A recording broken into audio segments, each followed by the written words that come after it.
Look at Joshua chapter 1, verses 1. After the death of Moses, the servant of God, God spoke to Joshua, Moses' assistant. What did he say, Pastor Mike? Moses, my servant, is dead. That's the whole scripture I need today. Look at somebody close to you and say, do me a favor. Don't bring nothing into this year that God didn't ordain. If it's not God, it's over. It's over. I want you to take really, really good notes, okay? Take really, really good notes. Take pictures of the screens. I'm loving how you guys are taking notes. Our word for this year is what? Come on, say it like you mean it. Become, by definition, here it is the intentional evolution of spirit, character, and calling. Pastor Mike Jr.'s definition of become for our church is the intentional evolution of spirit, character, and calling. Now, what's one of the most beautiful words in that whole sentence? Intentional. It is intentional. I pray 3 of you can receive this. This is not a season of randomness. This is not the season to be random and think you're going to bump into a blessing, that you're going to learn through osmosis, that you're going to get better because you got older. The devil is a liar. This will be the year of my life where I am intentional. I am intentional about how I read the word, intentional about what I feed my spirit. Can't look at everything, can't listen to everything. I am intentional about another beautiful word, the evolution of my spirit, character, calling. Throughout the years and throughout science, we see evolution. You see this transformation of a caterpillar that becomes a what? Butterfly. I'll never forget in the first grade, Miss McGrew's class at Central Park Elementary, Miss McGrew was teaching us about giraffes. And to this day, it's still the most vivid memory I've ever had. She said, Michael, what were giraffes? And I was like, they got long necks. And she was like, how did they get long necks, Michael? I said, they was born that way. And everybody bust out laughing. I was the class clown. And I never forget, she looked at me and said, did you know that giraffes had short necks like horses, but they ran out of food and had to evolve? I want to ask you a question. Are you going to starve or evolve? Are you going to become stagnant or evolve? They left. Are you going to stay stuck in the memory of what was, or is this your season of evolution? Some of y'all ought to just shout, stick close to me, because I'm getting ready to evolve.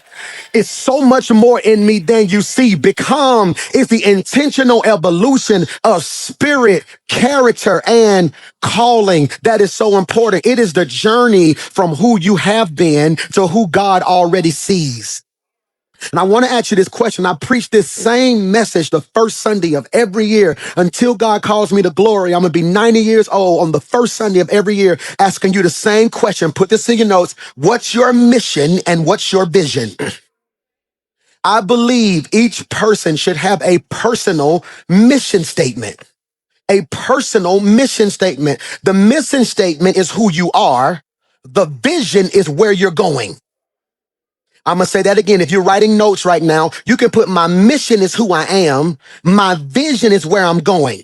Or for the sake of this sermon series, my mission is who I'm becoming.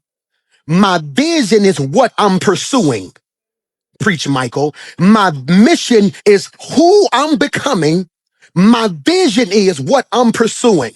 Pastor Mike, what's your mission? You know it. Don't even realize you know it. It's to love God, love people, make a difference. Every morning I wake up, that's my mission. That's my life's mission. I'm going to give God my whole heart to the best of my ability. I'm going to love people to the best of my ability. Give you the shirt off my back. I love going to doctor's visits. Every time I've ever walked in a doctor's visit with somebody who was sick or battling for their life, the nurses come in the hallway and say, can you come back up here more often?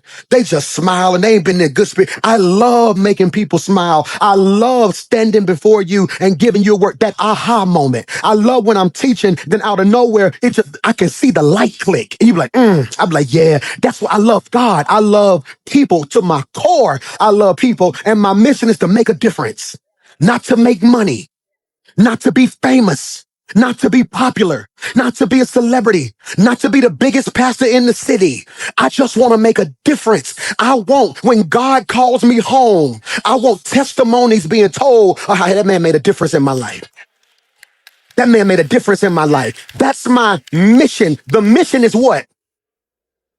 Who you are, but the vision is what you're pursuing. Mission is who you're going to become. Your vision is what you're pursuing. See, the reason I need you to identify your mission is because too many people fail year to year because you're so caught up on what you're trying to get instead of who you need to become. And see, if your whole life is about what you're trying to get, once you get it, it's going to change you because you never discovered who you were. And the reason people can't figure you out is because you ain't got it, but you walk like you got it because you know who you are. And I'm telling you, if you become before you pursue, when you pursue, it won't change you because you already know who you.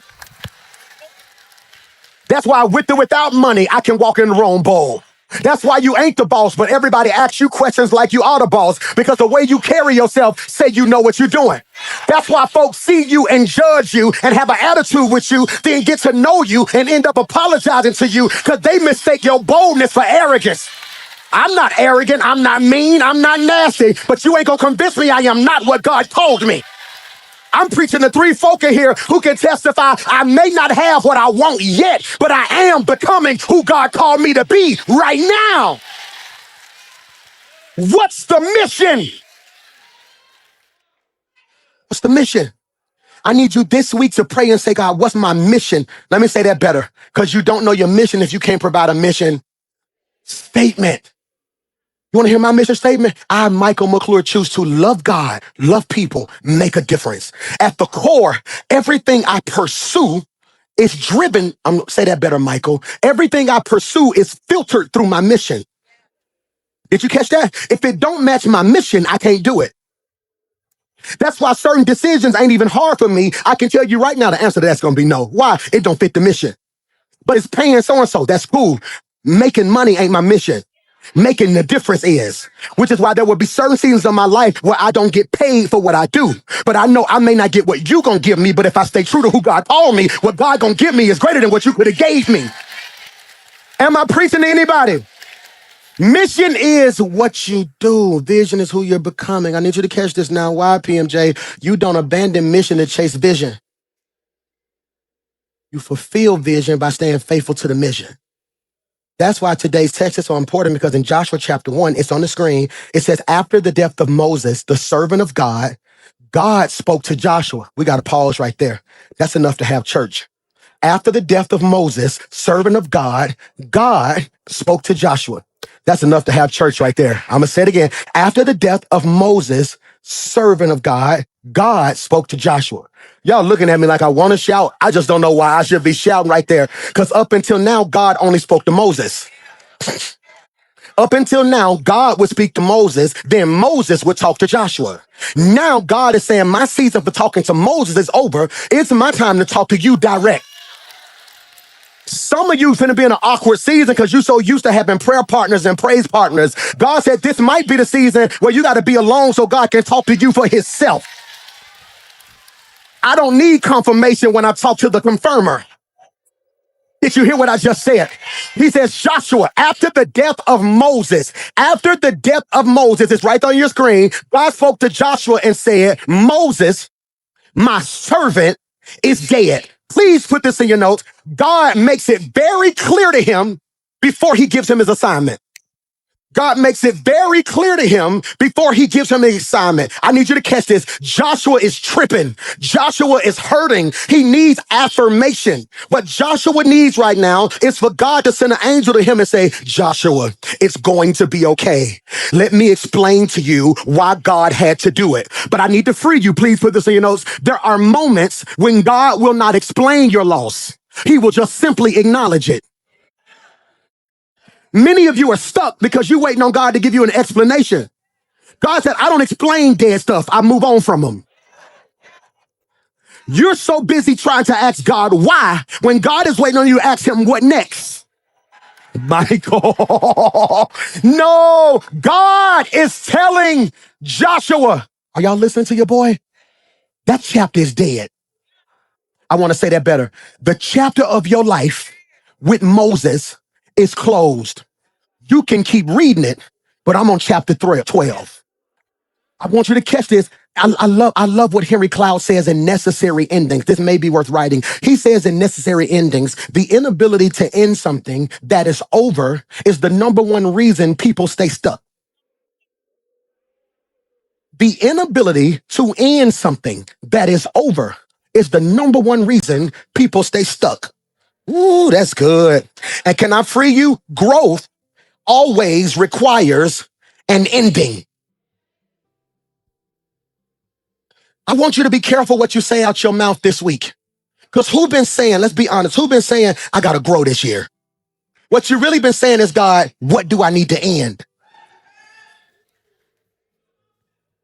Because in order for something to live, something got to die. Yeah. So I'm really believing God's going to grow me to where I'm going to be a wife. Well, God said, no, I might need your season of dating to end for a while. Because in a certain state you in, you're not ready. When I'm believing God for promotion, God may be saying, well, I need your ambition to die right now. Sit still and let me work. And I came to submit and suggest to you that delayed endings create prolonged dysfunction. Delayed endings create prolonged dysfunction. I'm gonna say this, and I know everybody's gonna say, man, I just put my own business out there. The places of my life that are dysfunctional is because I wasn't quite ready to close certain doors yet. And many of us don't want to end stuff because we think as we end it, we're taking a loss. Michael, many of us don't want to end stuff because in our eyes, Jackson, we think to end this is a loss. So I don't want people to think I lost. I don't want people to think I lost, because if people think I lost, they're going to think I'm losing, which is going to make me feel like a. So you rather walk around like a faking like a winner when you're actually losing, when the real win would have been detachment. Can I free you? Please put this in your notes. Endings are not about loss. Preach, Mike. Endings are not about loss. They are about capacity. God says, I feel my help coming now. I don't end stuff so you can lose. I end stuff so I can make room so I can give you more.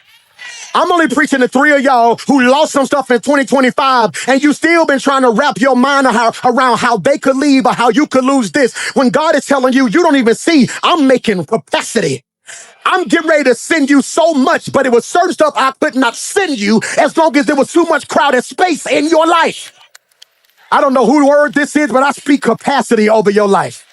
God said, I'm making room. If they don't call back, don't call them. I'm making room. I need you to get rid of that attitude. Lose the attitude so you can get some peace. Lose the pain so you can get some joy. Lose the frustration so you can finally see my vision. You think you're going through a losing season. God said, baby, I'm just making room because I'm getting ready to send something greater than you ever seen.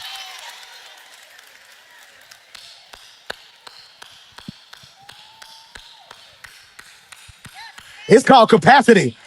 It's called capacity. You over here crying about who left. You're going to stop in a minute and realize you got more money now. But you was paying for them and you. Can I get a what? Over here talking about I can't believe they fired me. You didn't like the job in the first place. God knew you would never quit. So God is like, I'm going to make them leave you so you can finally see I'm up to something in your life. I wish I had 1,000 folk who would jump up, sit down and shout, make room. This is, look at this. Why, PMJ? Put this in your notes. Endings are not about loss. Going quickly, they are about capacity. Can you put this on the screen? There it is. Ending the wrong thing creates room for the right thing. Woo, that boy preaching today.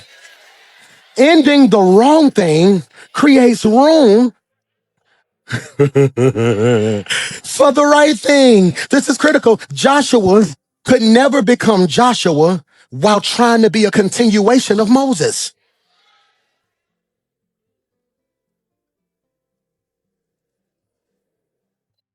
Joshua couldn't be Joshua long as he was running behind Moses. So I never get, I was so happy being my daddy praise and worship leader. I did praise and worship. Then they messed around and gave me a youth ministry. I want to be very clear. If you think The Rock is dope, my youth ministry was off the chains. I'm talking about, I walked in dad's office. I said, Dad, can I get one row for all the young people in our church? He was like, cool. My dad's church is a right pew and a left pew. Then it's a big center aisle. So I started out with just one row of kids. All right, boom. It was me and probably like 9 teenagers and probably 3 people in their 20s. All right, 3 months later, I got the whole left side of the church. It's here when I tell you it was a move. Hear me when I say this. My dad, my mom, them, it was a beef too. It was me and Lady versus my dad and my mom. And then so we would be over there. We was the youth pastors. They was the pastors. And so we would walk in church and I had my youth department so fired up. I would do praise and worship. And I ain't just do praise and worship like they do praise and worship. They be up here singing. I had dancers on stage. You remember back in the day when the people used to liturgical dance? I was like, why y'all gotta wait till Easter to liturgical dance? I brought them to rehearsal. We used to sing, Lord, you're good. I used to get up on Sunday. Come on, give God a hand clap of praise. They would start the music. We boom, Lord, you are good and your mercy endureth forever. I still remember the steps, boy. People from ever. You was one of the dancers. People from every nation and tongue. Boom. From generation to generation.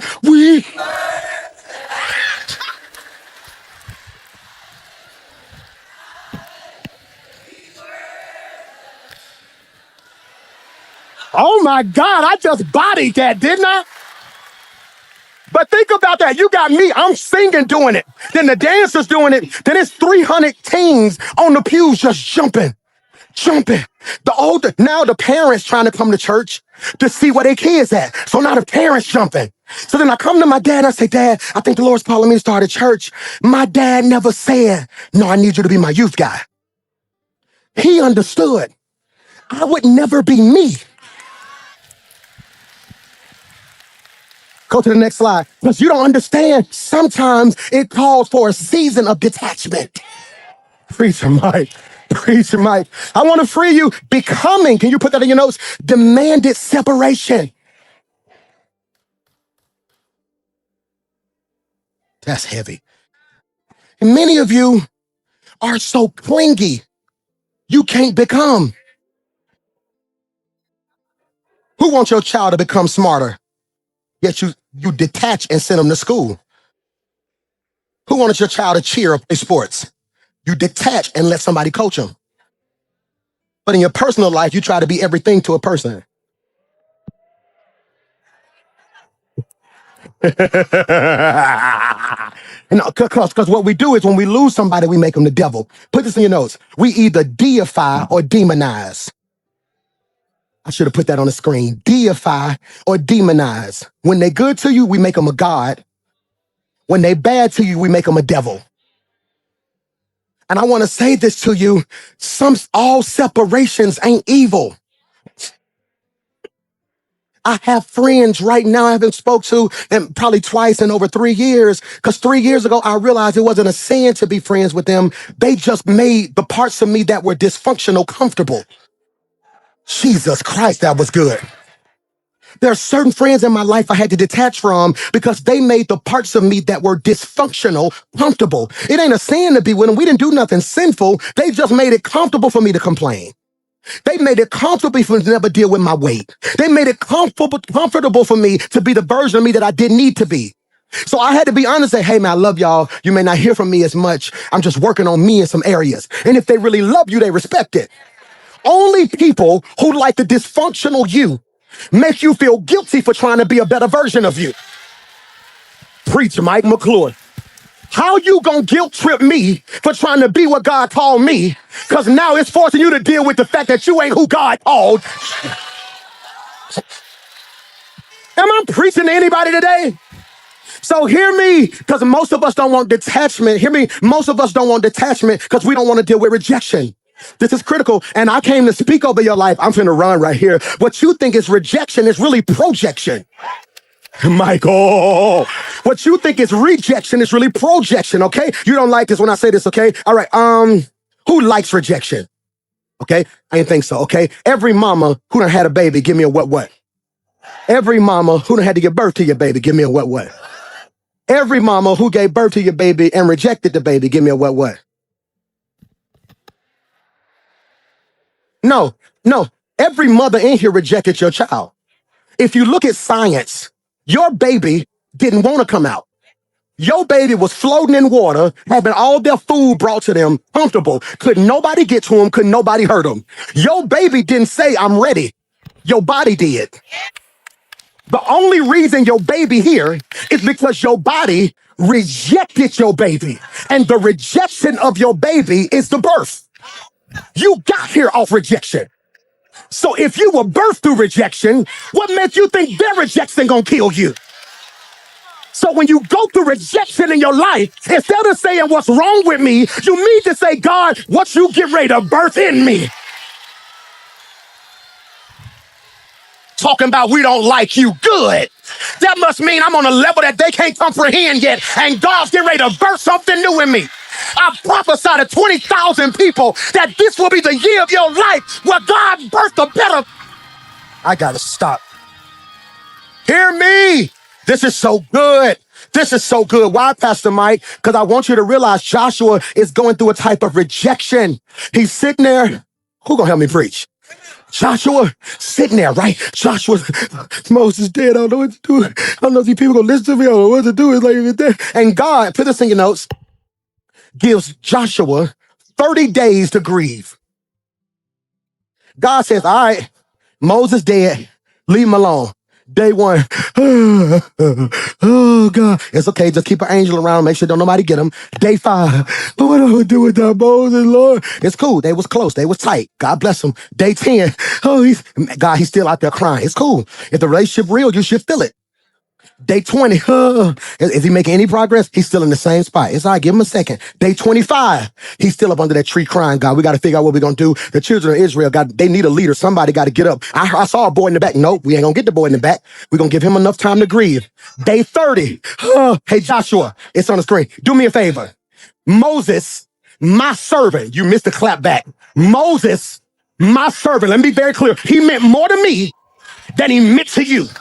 I done gave you 30 days to deal with this. Look at the scripture. He says, now I need you to get going. I like what the NASB version says. It's on the screen. He says, Moses, my servant is dead. Therefore, arise. I'm going to preach to myself right here because you don't know why to shout because you don't understand Hebrew. Old Testament written in Hebrew, New Testament written in Greek. If you ever read in the Bible and you're in the New Testament and you want to know what a word means, look at it in the Greek. If you want to know what a word means in the Old Testament, look at it in the Hebrew. Hebrew. Okay, I had to write it down because I don't know how to pronounce it. I'm going to read it. Kufamim. Kufamim. I want to get it right because you say it wrong. Kufamim. Here's the pronunciation. You'll pronounce it like COO-FAV-MEM.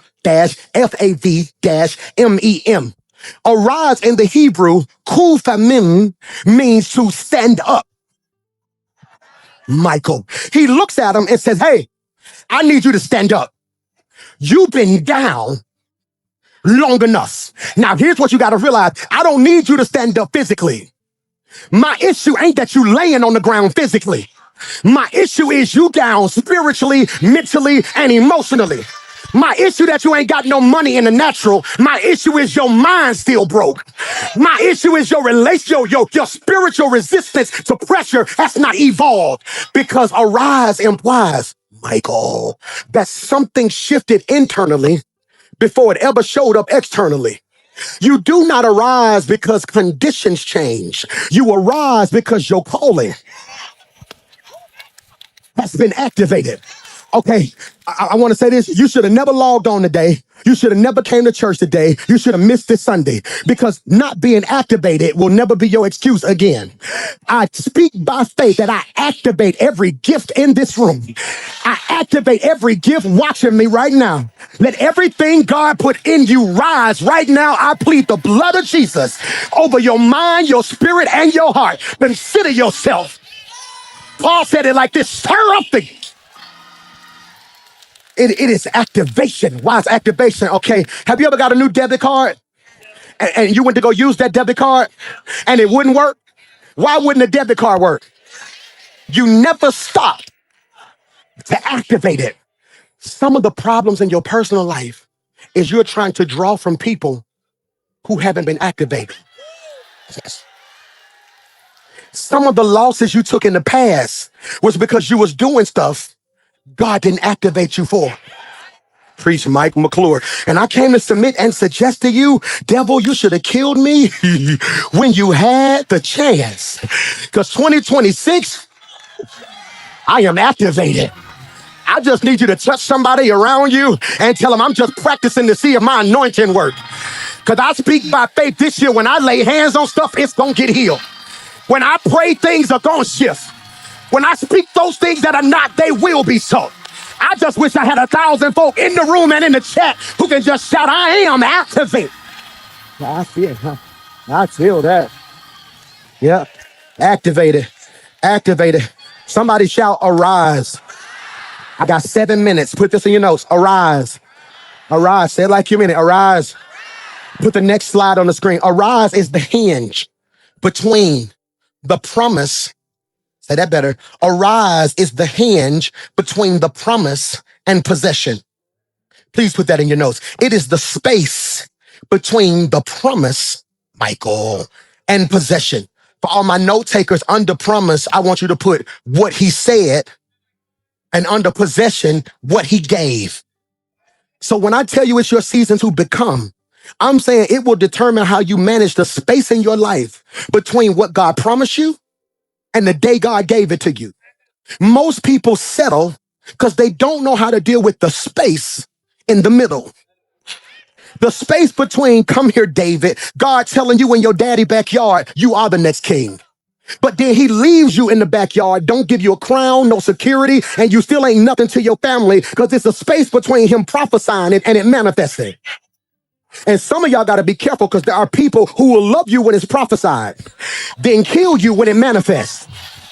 Folk don't mind being your friend when we all shouting about what we gonna get. It's hard to be your friend when you get it before me. Michael, hear me when I say this, and I'm telling you, this is your season to assume responsibility. Assume responsibility. Assume responsibility. I'm 41. That means my parents in their 60s, yada, yada, yada. So this whole year of my life is assuming responsibility.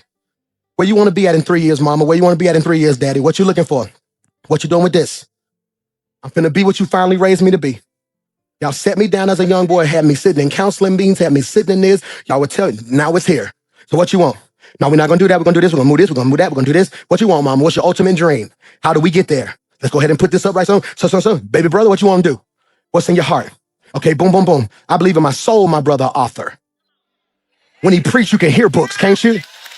You can hear it. So no, this year we setting that up. Let's do so-and-so, so-and-so, so-and-so, so-and-so, so-and-so, so-and-so. I'm in book deals right now that they don't even know, and they already know part of the prerequisite for my book deal. They don't agree. I got 4 of the major top book publishers in the world fighting over my book. We finally came down to the top 1, and so-and-so, so-and-so. They super excited. They have no clue before I signed that paper. Yeah, that's cool. Yeah, but what about him? I tell you what, take some of what you're gonna give me and apply it to him. No him, no me. I'm taking responsibility.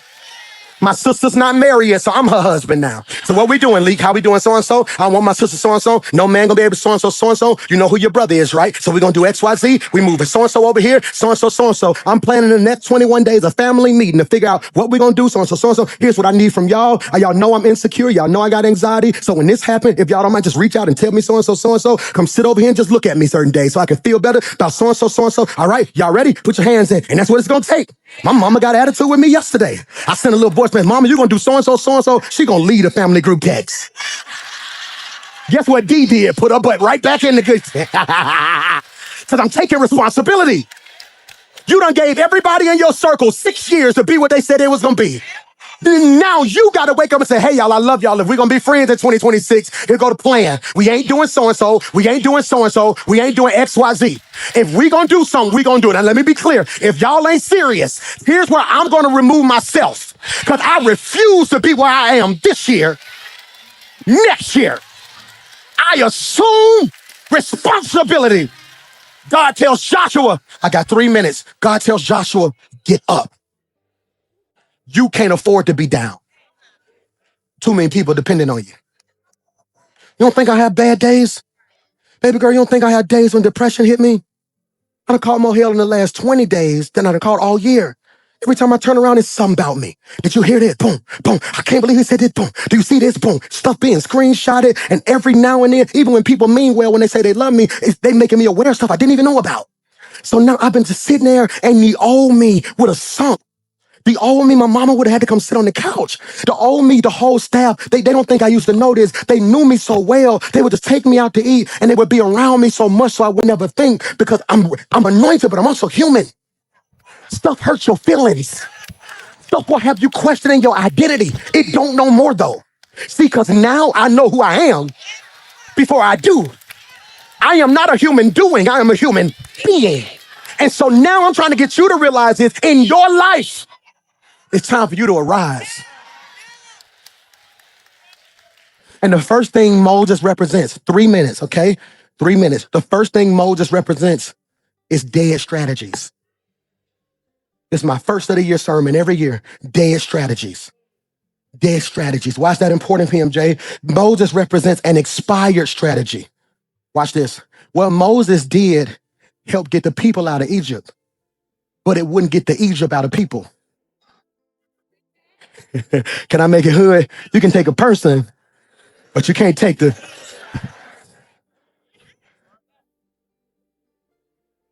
And what I'm telling you is, many of you, as you start this year, I want you to pause. Don't get upset. But if you think about it, you done made a list of goals wrapped around old strategies.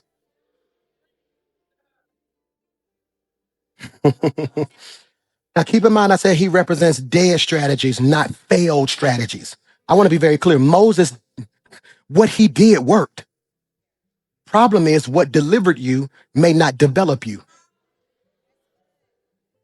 This is good Sunday right here.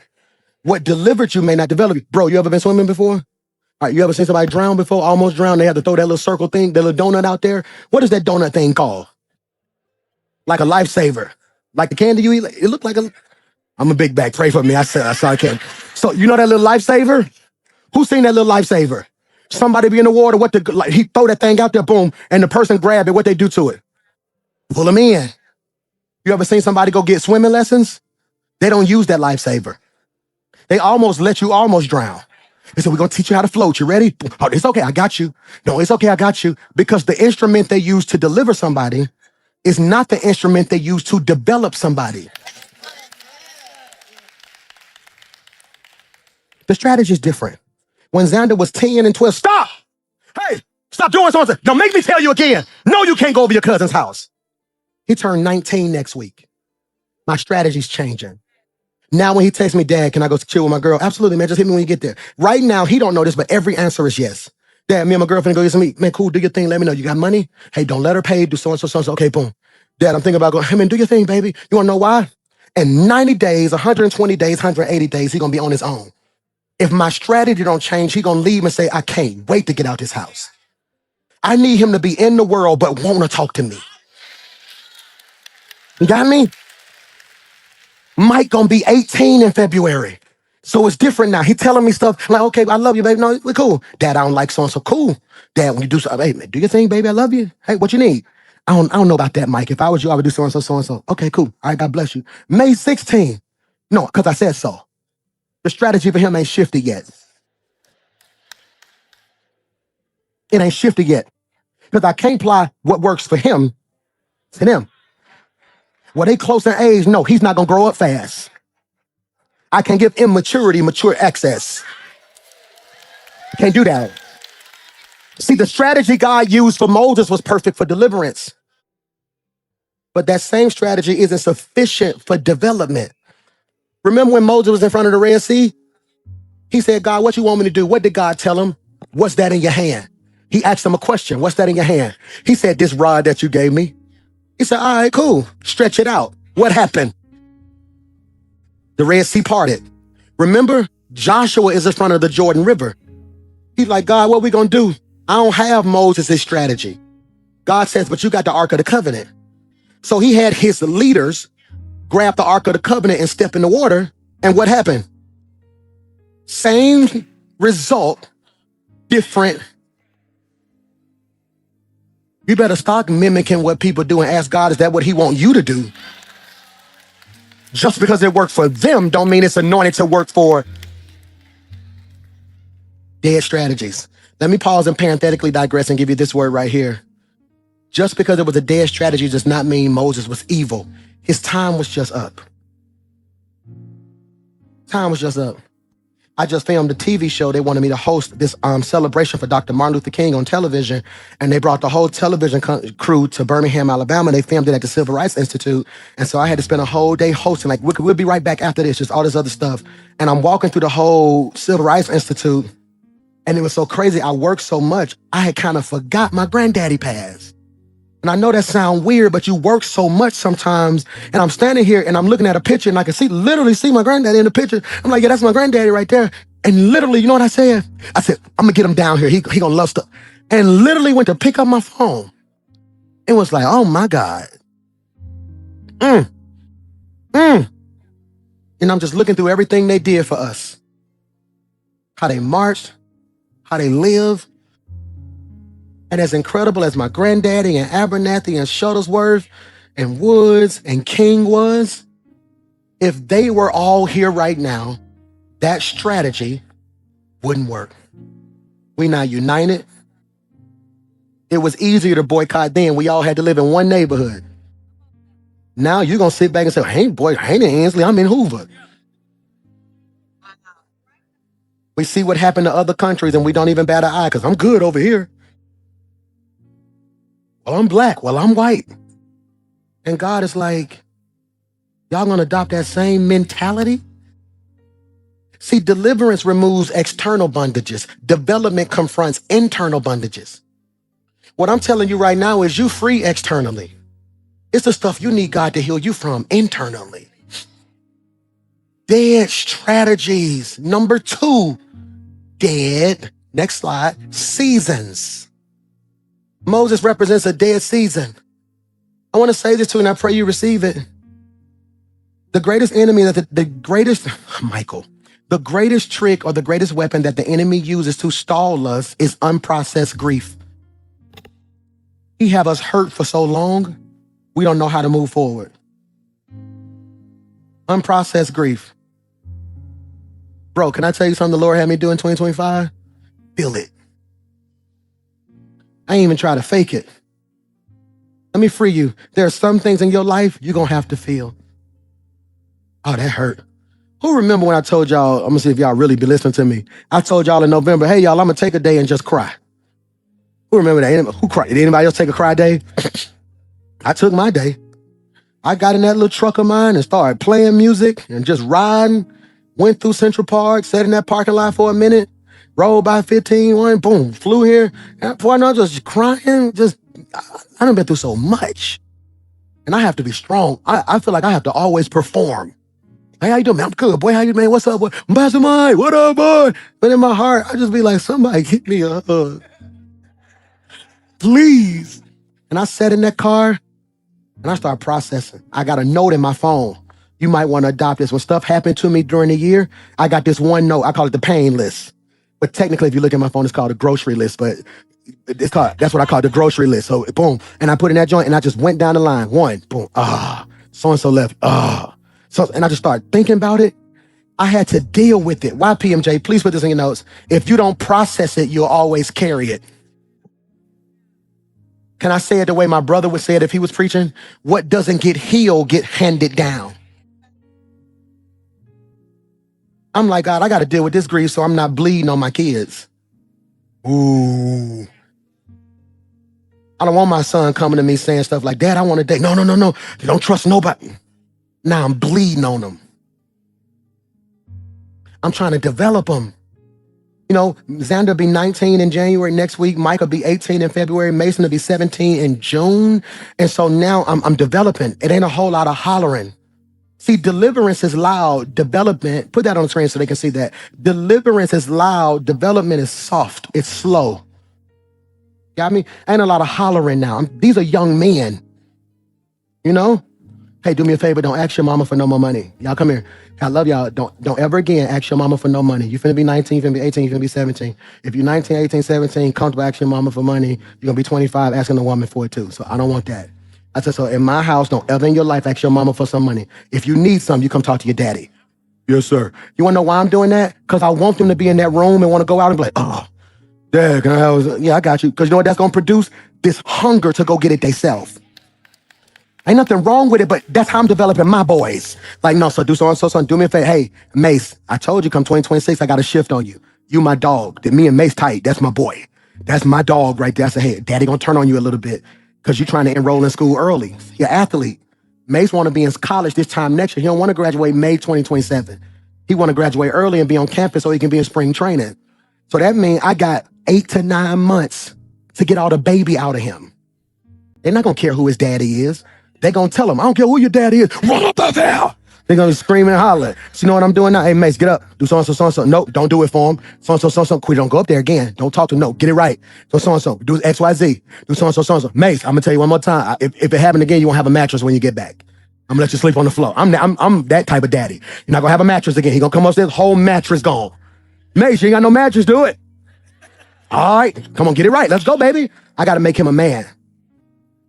No, see, because the problem with privilege is I'm giving him everything I never had, but I'm also not giving him what made me. So it has to be balanced. You got me? I'm trying to develop them. All my parents, hear me right here. Every leader, hear me right now. You may be trying to talk to people with a deliverance voice in a season of development.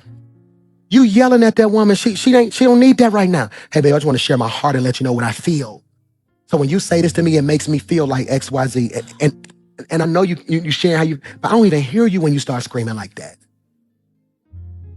That it's dead seasons, dead strategies. Number 3, we're going home, dead squads or dead circles. Next slide. It's the last one of the day. I'm gonna get you out of here. I'll never arrive in the right place while holding on to the wrong people. Man, Michael. Do I need to say that again? I'll never arrive at the right place holding on to the wrong people. I want to speak over your life. 2026, I said it on New Year's Eve. I'm going to say it again today. The question isn't if God going to open the door. The Lord told me he's opening doors this year. I told you, and I rarely say the Lord said, 3 doors he's opening. Doors you knocked on, doors you did knock on, and doors you knocked on. God gonna spin the block on stuff that didn't work in the past. God gonna open doors that you've been praying for, and you're gonna get phone calls to do stuff you never even dreamed you would be doing. The question isn't if God's gonna do it. The question is, are you gonna change when you get in the room? Which is why it's important before you get it to become. Father, in Jesus' name, I pray I said something that it comfort the afflicted and afflicts the comfortable. God, I pray that somebody leaves here today saying, God, I got to give you my heart, man. God, I pray I'm not building a church that has an allegiance to my teaching more than an allegiance to your word. I pray right now that we shift out of a Moses mindset to a Joshua mindset. Have your way in our life, God, so we can be everything you called us to be. For this will be a blessed year, not just on the outside, but on the inside. We thank you, God. In Jesus' name we pray. And everybody said, come on, stand to your feet with me. Can you clap your hands if you really love Jesus right there?